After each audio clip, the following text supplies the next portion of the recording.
ॐ सोमनाथाय नमः। ॐ मल्लिकार्जुनाय नमः। ॐ महाकालेश्वराय नमः।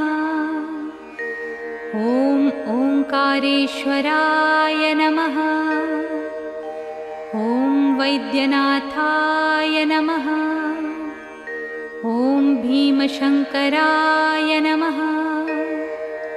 ॐ रामेश्वराय नमः।